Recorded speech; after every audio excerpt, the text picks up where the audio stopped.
क्या आपने कभी खुद से पूछा है, मैं कौन हूं? यह दुनिया कहां से आई है? हम क्यों सोचते हैं? और जीवन का असली अर्थ क्या है? अगर आपके दिल में भी कभी ये सवाल उठे हैं, तो आप एक ऐसी अद्भुत यात्रा पर निकलने वाले हैं जो आपकी सोच की दुनिया को हमेशा के लिए बदल देगी। सोफी की दुनिया, एक साधारण 14 साल की लड़की की असाधारण दार्शनिक यात्रा, जहां हर सवाल एक नए दरवाजे को खोलता है और हर उत्तर एक और गहरे सवाल की ओर ले जाता है। यह कहानी आपको ले जाएगी दर्शन शास्त्र के महान विचारकों के बीच। सुकरात, Plato, Aristotle, Descartes, Spinoza, Hume, Locke और अनगिनत महान आत्माओं की सोच के साथ एक रोमांचक सफर पर। लेकिन यह सिर्फ दर्शन की किताब नहीं है, यह एक जागरण है, एक ऐसा अनुभव जो आपको सिखाएगा कैसे सोचना है, कैसे देखना है और सबसे बड़ी बात, कैसे जीना है। हर अध्याय के साथ आप महसूस करेंगे कि जीवन में असली जादू वही है जो हमारी जिज्ञासा में छुपा है। हर सवाल आपको खुद के और इस अद्भुत ब्रह्मांड के करीब लाएगा। तो आइए इस रहस्यमय यात्रा में हमारे साथ कदम से कदम मिलाकर चलिए, जहां अंत में आपको सिर्फ उत्तर नहीं मिलेंगे, बल्कि एक नई दृष्टि मिलेगी, एक नई दुनिया। तैयार हो जाइए खुद से मिलने के लिए। तैयार हो जाइए सोचने, सवाल करने और चमत्कार महसूस करने के लिए। यह है सोफी की अद्भुत दार्शनिक यात्रा। चलिए शुरुआत करते हैं।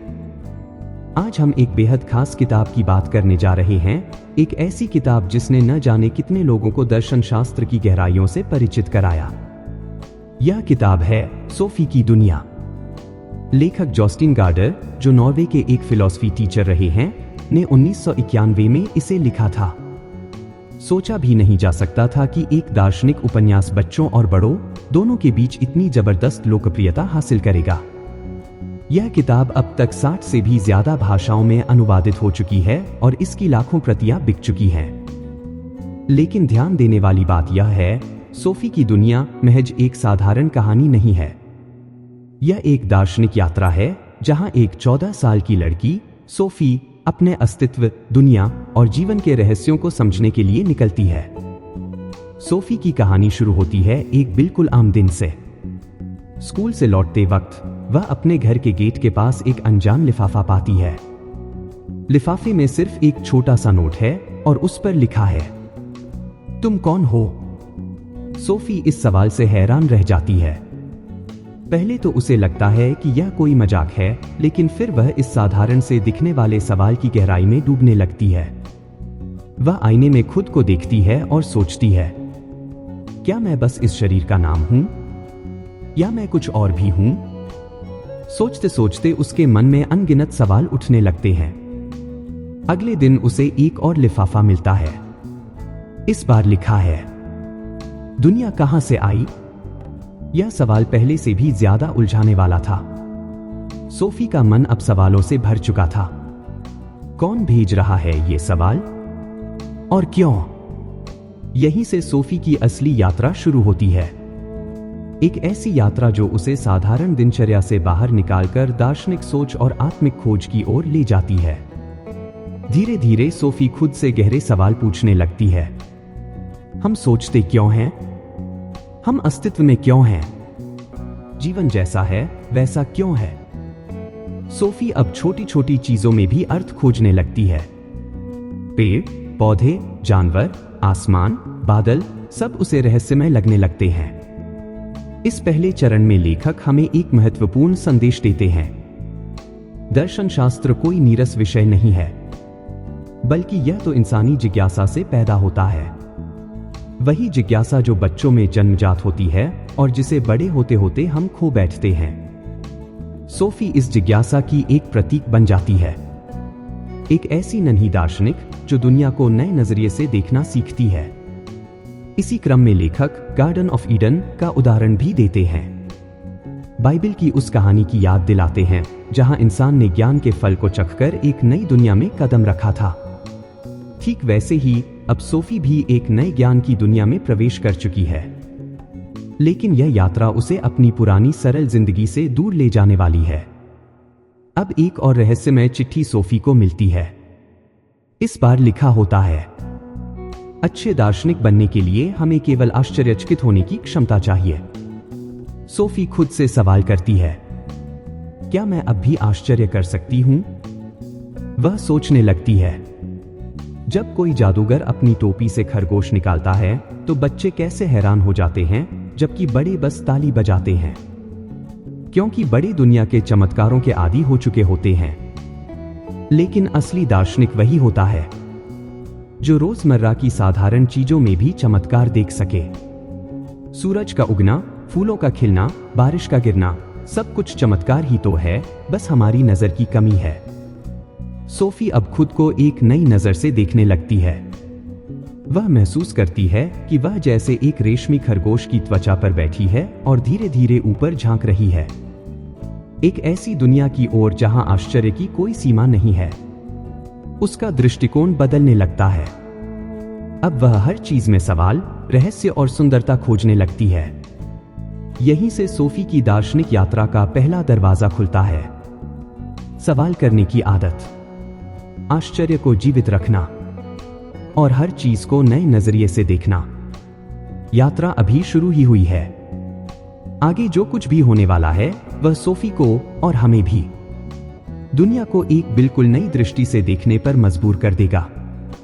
सोफी अब रोजाना कुछ नया खोज रही थी। हर दिन उसे रहस्यमय चिट्ठियां मिलती थीं जो उसे नए सवालों की ओर ले जाती थीं। लेकिन अब उन चिट्ठियों में सिर्फ सवाल नहीं थे, बल्कि कुछ जवाब भी छिपे हुए थे। इस बार एक नई चिट्ठी में सोफी को मिथकों के बारे में पढ़ने को मिलता है। वह चकित रह जाती है।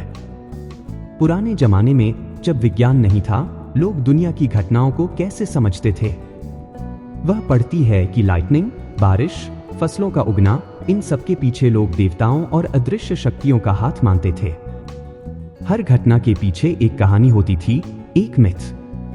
जैसे बारिश देवता के आशीर्वाद से होती है, समुद्र की लहरें पोसाइडन के गुस्से से उठती है।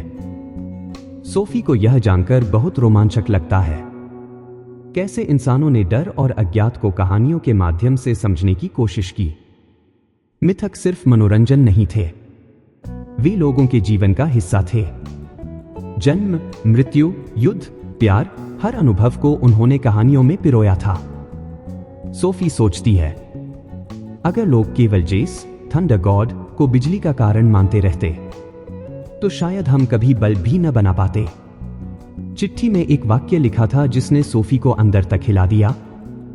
दर्शन वहीं शुरू होता है जहां मिथक समाप्त होते हैं। सोफी अब समझने लगती है, जब इंसान प्रश्न पूछने लगता है तब असली दर्शन की शुरुआत होती है।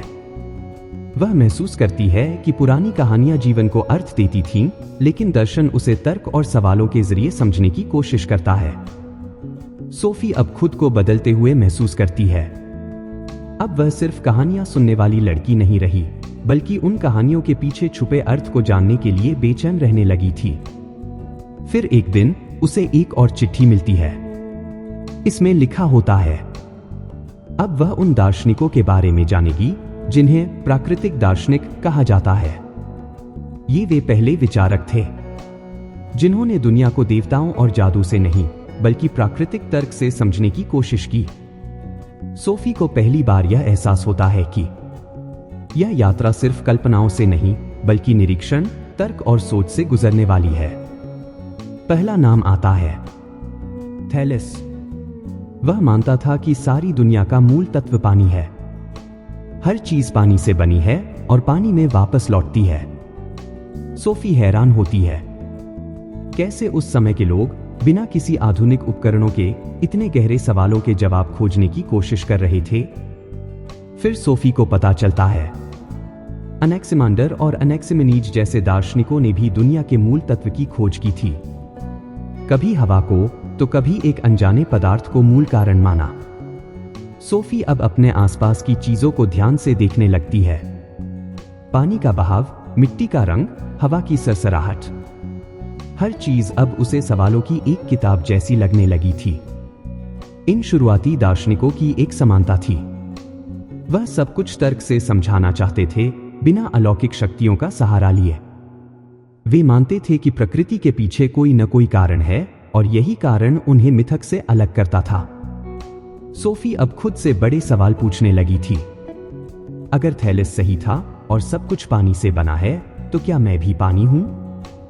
वह जानती है कि अब वह सिर्फ चिट्ठियों में नहीं, बल्कि अपने विचारों में भी एक नई दुनिया की ओर बढ़ रही है। यहां तक आते आते सोफी को एक और अद्भुत एहसास होता है। प्रकृति को समझने की कोशिश करना ही असली इंसानी यात्रा की शुरुआत थी। इन शुरुआती थिंकर्स ने न केवल सवाल पूछे, बल्कि अवलोकन करना, अनुमान लगाना और तर्क लगाना भी सीखा। और यही आगे चलकर आधुनिक विज्ञान की नींव बना। सोफी के लिए अब दुनिया एक नया रहस्य बन गई थी, एक खुली किताब जिसे वह अपने जिज्ञासा और चमत्कार की नजर से पढ़ना सीख रही थी। सोफी अब अपनी दार्शनिक यात्रा के सबसे महत्वपूर्ण पड़ाव पर आ चुकी थी। इस बार चिट्ठी में उसे एक ऐसे दार्शनिक के बारे में पढ़ने को मिलता है जिसने सोचने के पूरे तरीके को बदल दिया था। उसका नाम था सुकरात। सुकरात कोई किताबें नहीं लिखता था। वह सड़कों पर, बाजारों में लोगों के बीच खड़ा होकर बस सवाल पूछता था। उसका तरीका बहुत अनोखा था। वह खुद को ज्ञान का मालिक नहीं मानता था, बल्कि मानता था कि असली ज्ञान दूसरों के भीतर छिपा है, जिसे सिर्फ सही सवालों से बाहर निकाला जा सकता है। सोफी को यह तरीका बेहद आकर्षक लगता है। सुकरात का मानना था, एक बिना जांची परखी जिंदगी जीने से बेहतर है मर जाना। सोफी इस बात पर गहरे विचार करने लगती है। क्या वाकई हमारी जिंदगी का असली अर्थ तब ही निकलता है जब हम खुद से सवाल करते हैं? लेकिन सुकरात की यह सोच सबको पसंद नहीं आई थी। उस समय के ताकतवर लोग उससे डरने लगे थे। उन्हें लगता था कि वह युवाओं को भटका रहा है, उन्हें सिखा रहा है कि सिस्टम और सत्ता से सवाल पूछो। आखिरकार सुकरात पर मुकदमा चला। उसे जहर का प्याला पीने की सजा सुनाई गई, लेकिन वह डरा नहीं। उसने सजा को भी खुशी से स्वीकार कर लिया, क्योंकि उसके लिए सिद्धांतों पर टिके रहना जीवन से ज्यादा महत्वपूर्ण था। सोफी के लिए यह कहानी गहरी प्रेरणा बन जाती है। वह सोचती है, शायद असली फिलॉसफर वही होता है जो सच की खोज में किसी भी कीमत पर अडिग रहे। अब सोफी खुद भी अपनी बातचीत में ज्यादा सवाल पूछने लगी थी। वह समझने लगी थी कि सच्चा ज्ञान दूसरों को सुनने और खुद सोचने से आता है। अब उसकी यात्रा उसे ले जाती है सुकरात के सबसे प्रिय शिष्य के पास, प्लेटो। प्लेटो ने सुकरात की शिक्षाओं को बचाए रखने के लिए उन्हें संवादों, डायलॉग्स के रूप में लिखा। इन संवादों में सुकरात एक मुख्य पात्र होता था जो लोगों से सवाल जवाब करते हुए सच्चाई की खोज करता था। प्लेटो का दर्शन एक बिल्कुल नई सोच की तरफ इशारा करता है। उसका मानना था कि यह भौतिक दुनिया जिसमें हम रहते हैं एक अपूर्ण और अस्थायी छाया मात्र है। असल में एक दूसरी दुनिया है, फॉर्म्स या आदर्शों की दुनिया, जहां हर चीज का परफेक्ट रूप मौजूद है। जैसे अगर हम एक कुर्सी देखते हैं तो वह बस उस परफेक्ट कुर्सी की एक नकली, अधूरी प्रति है जो आदर्श दुनिया में है। सोफी इस सोच से चकित रह जाती है। वह सोचती है, क्या सचमुच एक आदर्श दुनिया है जहां सब कुछ पूरी तरह परिपूर्ण है? प्लेटो का यह विचार उसे सपनों जैसा लेकिन किसी गहरे सच से जुड़ा हुआ लगता है। फिर सोफी पढ़ती है प्लेटो के गुफा के रूपक एलेगरी ऑफ द केव के बारे में। इस रूपक में बताया गया कि हम सभी एक गुफा में रहते हैं जहां हम सिर्फ दीवार पर पड़ती छायाओं को देखते हैं और उसे ही वास्तविकता मान बैठते हैं। लेकिन असली दुनिया तो गुफा के बाहर है, जहां रोशनी है, सच्चाई है। और दार्शनिक वही है जो गुफा से बाहर निकले और दूसरों को भी उस सच्चाई तक पहुंचने का रास्ता दिखाए। सोफी इस रूपक से बेहद प्रभावित होती है। उसे महसूस होता है कि शायद वह भी अब तक गुफा के अंदर थी और दर्शन शास्त्र उसे रोशनी की ओर खींच रहा है। लेकिन यात्रा यही नहीं रुकती। अब वह पहुंचती है प्लेटो के महान शिष्य एरिस्टोटल के पास। एरिस्टोटल ने प्लेटो से बिल्कुल अलग नजरिया अपनाया था। जहां प्लेटो आदर्शों की दुनिया की बात करते थे, वहीं एरिस्टोटल का मानना था कि यही भौतिक दुनिया असली है। एरिस्टोटल ने हर चीज को समझने के लिए अवलोकन, ऑब्जर्वेशन, तर्क, लॉजिक और वर्गीकरण कैटेगराइजेशन का सहारा लिया। उसने पेड़ पौधे, जानवर, राजनीति, नाटक, नैतिकता, हर विषय पर गहराई से अध्ययन किया। एरिस्टोटल ने बताया कि किसी भी वस्तु को पूरी तरह समझने के लिए हमें 4 सवाल पूछने चाहिए। वह किस चीज से बनी है? Material cause. उसका आकार और स्वरूप क्या है? Formal cause. वह क्यों अस्तित्व में है? Final cause. वह कैसे बनी? Efficient cause. सोफी को एरिस्टोटल का यह व्यवस्थित और तार्किक तरीका बहुत पसंद आता है, जैसे वह खुद भी किसी वैज्ञानिक प्रयोग में हिस्सा ले रही हो। एरिस्टोटल ने एक और महत्वपूर्ण बात कही थी, सच्चा सुख वही है जो अपने स्वभाव के अनुरूप जीवन जीने से आता है, ना अधिक ना कम, बल्कि संतुलन, गोल्डन मीन में जीना ही सुख का रास्ता है। सोफी को अब समझ आने लगा था, दार्शनिक सोच सिर्फ कल्पनाओं में नहीं उड़ती, बल्कि यह तो जमीन पर पैर टिकाकर अनुभवों को गहराई से देखने की कला है। अब सोफी ने देख लिया था सुकरात की सवाल पूछने की कला, प्लेटो की आदर्शों की दुनिया और एरिस्टोटल की वैज्ञानिक पद्धति। तीनों ने मिलकर इंसानी सोच को एक नए मुकाम तक पहुंचाया था। सोफी के लिए अब दुनिया पहले से कहीं ज्यादा जटिल लेकिन रोमांचक बन चुकी थी। वह जानती थी कि असली यात्रा तो अभी शुरू ही हुई है। सोफी अब दार्शनिक सोच के एक नए मोड़ पर थी। सुकरात, प्लेटो और एरिस्टोटल के बाद अब वह ऐसे युग में प्रवेश कर रही थी जिसे कहा जाता है हेलेनिस्टिक युग। यह वह समय था जब अलेक्जेंडर द ग्रेट ने ग्रीक सभ्यता को पूरी दुनिया में फैलाया। नए शहर बने, नए विचार फैले और दर्शन शास्त्र ने भी नया रूप लिया। अब सवाल केवल सत्य क्या है से आगे बढ़कर एक अच्छा जीवन कैसे जिया जाए तक पहुंच चुके थे। हेलेनिज्म में 3 मुख्य विचारधाराएं उभरी। पहला, सिनिसिज्म। सिनिक्स का मानना था कि खुशी बाहरी चीजों से नहीं बल्कि आंतरिक स्वतंत्रता से मिलती है। वे साधारण जीवन को श्रेष्ठ मानते थे। उनके अनुसार जितनी कम जरूरतें उतना ज्यादा सुख। दूसरा, एपिक्यूरियनिज्म। एपिक्यूरियंस ने कहा कि जीवन का लक्ष्य आनंद है, लेकिन यह आनंद भोगविलास में नहीं बल्कि मन की शांति में है। डर और दुख से मुक्ति ही असली सुख है। तीसरा, स्टोइसिज्म। स्टोइक्स ने माना कि हमें प्रकृति के नियमों के अनुसार जीना चाहिए। भाग्य में जो लिखा है उसे स्वीकार करना चाहिए और अपने इमोशंस को नियंत्रण में रखना चाहिए। सोफी को ये विचार बहुत व्यावहारिक लगते हैं। वह सोचती है, शायद दार्शनिक ज्ञान का असली उद्देश्य यही है, जीवन को बेहतर ढंग से जीना। अब वह महसूस करने लगी थी कि दर्शन सिर्फ सोचने के लिए नहीं बल्कि जीवन को समझने और संवारने के लिए भी है। अब सोफी पहुंचती है मध्य युग में, जिसे अक्सर डार्क एजेस भी कहा जाता है। यह समय लगभग 400 से 1400 ईस्वी तक फैला हुआ था। यूरोप में ईसाई धर्म का प्रभाव इतना बढ़ गया था कि दर्शन भी धर्म के अधीन हो गया। अब सारे बड़े सवालों, जीवन का उद्देश्य क्या है, दुनिया कैसे बनी, सच्चाई क्या है, इनके उत्तर बाइबल में खोजे जाते थे। दार्शनिकों का मुख्य उद्देश्य था आस्था, फेथ और तर्क, रीजन को एक साथ जोड़ना। सोफी पढ़ती है सेंट ऑगस्टीन और सेंट थॉमस एक्विनास जैसे महान विचारकों के बारे में। सेंट ऑगस्टीन ने प्लेटो के आदर्शों को ईसाई विचारधारा से जोड़ने की कोशिश की। उन्होंने कहा कि दुनिया में सब कुछ ईश्वर की इच्छा से होता है। सेंट थॉमस एक्विनास ने एरिस्टोटल के तर्कों का उपयोग कर ईश्वर के अस्तित्व को प्रमाणित करने का प्रयास किया। उनका मानना था कि तर्क और आस्था दोनों एक ही सत्य की ओर ले जाते हैं।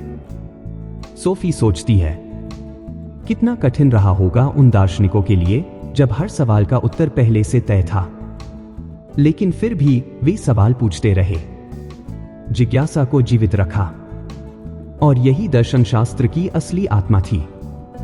इसके बाद सोफी पहुंचती है पुनर्जागरण यानी रेनेसांस के युग में। यह एक अद्भुत समय था जब यूरोप ने एक लंबी नींद से जागकर कला, विज्ञान और दर्शन में नई जान फूंकी। यह युग लगभग 1400 से 1600 ईस्वी के बीच का था। अब इंसान ने खुद को केंद्र में रखना शुरू कर दिया था। धर्म का प्रभाव थोड़ा कम होने लगा था और लोग पूछने लगे थे, इंसान कौन है? इंसान क्या कर सकता है? क्या जीवन केवल स्वर्ग की तैयारी है या इस धरती पर भी उसका अर्थ है? सोफी पढ़ती है कि कैसे लियोनार्डो दा विंची जैसे कलाकारों ने मानव शरीर और प्रकृति का गहन अध्ययन किया, कैसे गैलीलियो और कोपरनिकस ने वैज्ञानिक खोजों से दुनिया की धारणा बदल दी, यह सिद्ध किया कि पृथ्वी नहीं बल्कि सूर्य ब्रह्मांड का केंद्र है। अब सच को सिर्फ विश्वास से नहीं बल्कि अवलोकन, ऑब्जर्वेशन और प्रयोग, एक्सपेरिमेंट से परखा जाने लगा था। सोफी महसूस करती है कि पुनर्जागरण का दौर सच में एक नई सुबह जैसा रहा होगा, एक ऐसी सुबह जिसमें इंसान ने खुद पर भरोसा करना सीखा, अपने सपनों, अपने विचारों और अपनी क्षमताओं को पहचानना शुरू किया।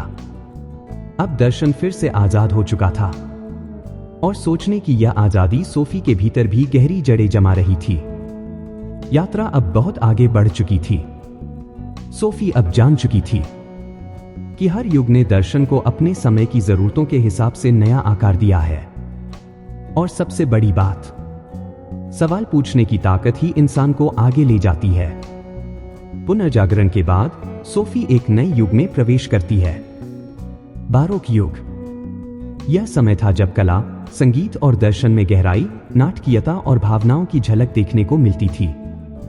बारोक युग यानी 1600 से 1700 के बीच का दौर। यह युग एक अजीब सी टेंशन को दर्शाता है। एक तरफ स्वर्ग और धरती, सपना और यथार्थ, आशा और भय। दूसरी तरफ नई वैज्ञानिक खोजों का उभरता हुआ आत्मविश्वास। सोफी पढ़ती है कि कैसे इस समय के कलाकार और दार्शनिक मानते थे कि जीवन एक सपना है, जीवन एक रंगमंच जैसा है जहां हम सब पात्र हैं, परंतु असली सच्चाई शायद हम कभी जान नहीं सकते।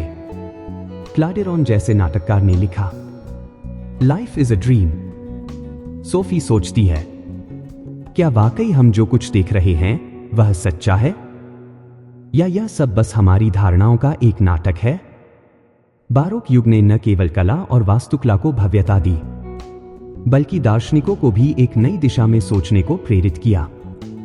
अब प्रश्न सिर्फ ईश्वर पर नहीं था, बल्कि मनुष्य की सोच, ज्ञान की निश्चितता और संदेह पर केंद्रित हो गया था।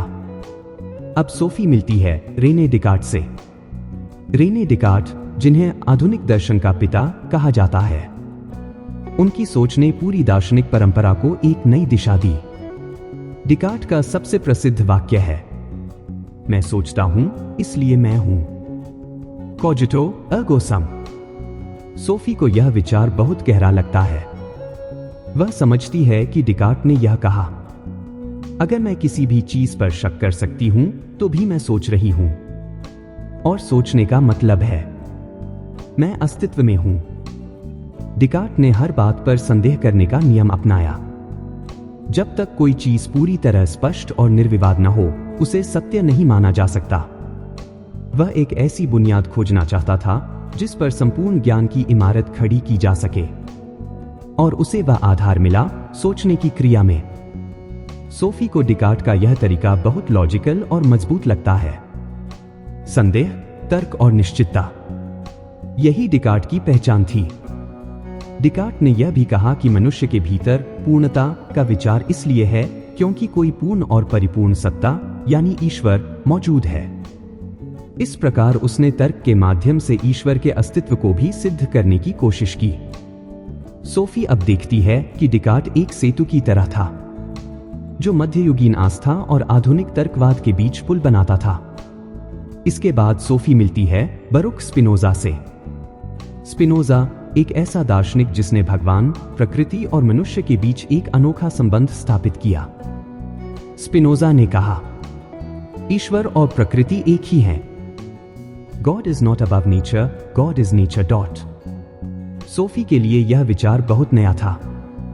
स्पिनोजा के अनुसार ईश्वर कोई व्यक्ति नहीं है जो कहीं ऊपर बैठकर निर्णय करता है, बल्कि ईश्वर हर जगह है, हर पेड़ में, हर नदी में, हर मनुष्य में। जो कुछ भी है वही ईश्वर है। स्पिनोजा ने यह भी कहा कि असली स्वतंत्रता तब आती है जब हम अपने इमोशंस और इच्छाओं को समझते हैं, जब हम जान लेते हैं कि हम क्यों सोचते हैं, क्यों महसूस करते हैं। उसने अपने दर्शन को गणितीय विधि से प्रस्तुत किया, जैसे हर चीज एक क्रम और तर्क में बंधी हो। सोफी को स्पिनोजा की बातें बहुत सशक्त और शांतिदायक लगती हैं। वह अब सोचने लगती है कि शायद दिव्यता और प्रकृति अलग अलग नहीं, बल्कि एक ही चीज के दो नाम हैं। डिकार्ट और स्पिनोजा ने मिलकर दर्शन की दुनिया को एक नई रोशनी दिखाई थी। डिकार्ट ने हमें सिखाया कि सोच हमारी पहचान का प्रमाण है। स्पिनोजा ने हमें सिखाया कि सच्ची आजादी समझ से आती है, न कि इच्छाओं की गुलामी से। सोफी अब महसूस करती है कि दर्शन न केवल सोचने का तरीका है, बल्कि जीने का तरीका भी है, और उसकी अपनी यात्रा अब धीरे धीरे उसे उस बिंदु तक ला रही थी जहां वह न केवल दुनिया को बल्कि खुद को भी नए नजरिए से देखना सीख रही थी।